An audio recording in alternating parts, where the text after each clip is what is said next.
Assalamualaikum warahmatullahi wabarakatuh.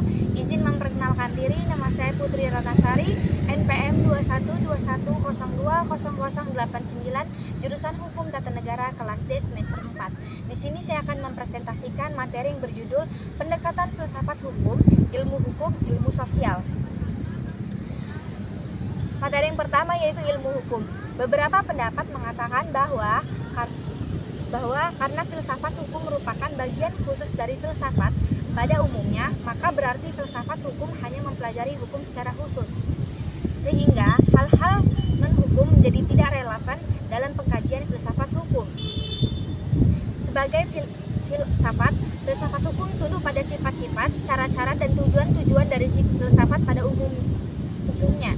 Di samping itu, hukum sebagai objek dari filsafat hukum akan mempengaruhi filsafat hukum itu sendiri.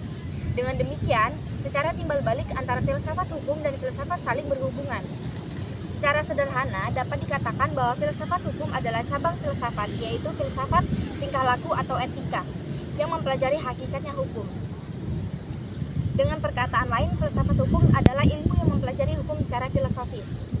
Kemudian, objek filsafat hukum adalah hukum, dan objek tersebut dikaji secara mendalam sampai kepada inti atau dasarnya, yaitu disebut hakikat. Menurut Purnadi Purbacaraka dan Sejorno Soekanto, hukum dapat diartikan sebagai ilmu pengetahuan, yakni pengetahuan yang tersusun secara sistematis atas dasar kekuatan pemikiran disiplin, yakni suatu sistem ajaran tentang kenyataan atau gejala-gejala yang dihadapi. Norma, yakni pedoman atau patokan sikap tidak perilakuan yang pantas atau diharapkan. Tata hukum, yakni struktur atau proses perangkat norma-norma hukum yang berlaku pada suatu waktu dan tempat tertentu serta berbentuk tertulis. Kemudian petugas, yakni pribadi-pribadi yang merupakan kalangan yang berhubungan erat dengan penegakan hukum. Kemudian keputusan penguasa, yakni hasil proses diskresi. Kemudian proses pemerintahan, yakni proses hubungan timbal balik antara unsur-unsur pokok dari sistem kenegaraan.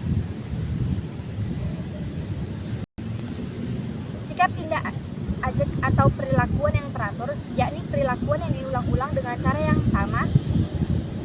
sama yang jalinan nilai-nilainya itu yakni jalinan dari konsepsi abstrak tentang apa yang dianggap baik dan buruk. Kemudian materi yang selanjutnya yaitu ilmu filsafat sosial. Filsafat sosial merupakan cabang filsafat yang mempelajari persoalan kemasyarakatan secara kritis, radikal, dan komprehensif.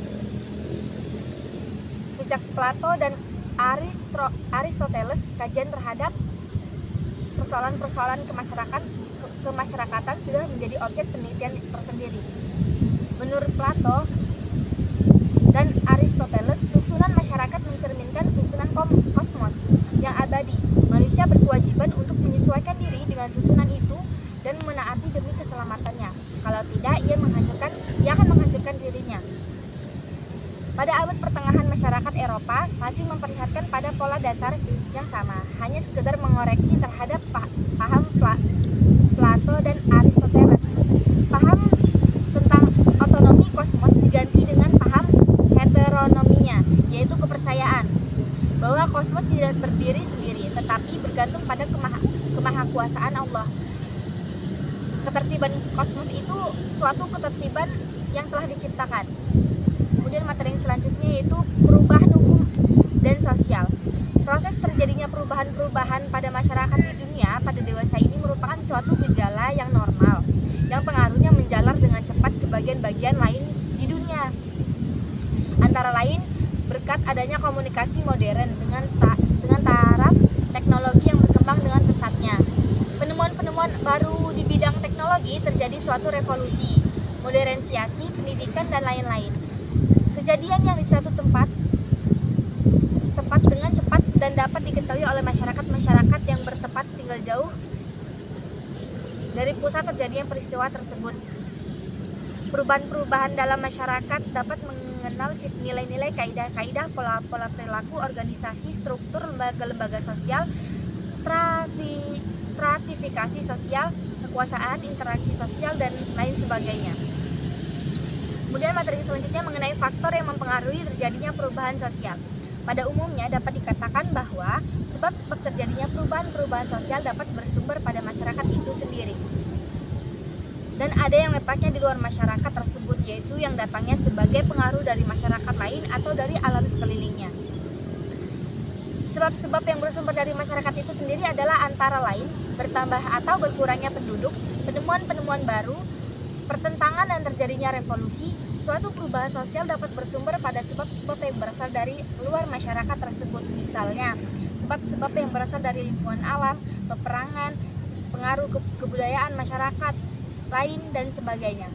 Sekian presentasi dari saya. Apabila ada kesalahan, saya mohon maaf. Kepada Allah saya mohon ampun. Saya akhiri. Wabillahi taufiq wal hidayah. Wassalamualaikum warahmatullahi wabarakatuh.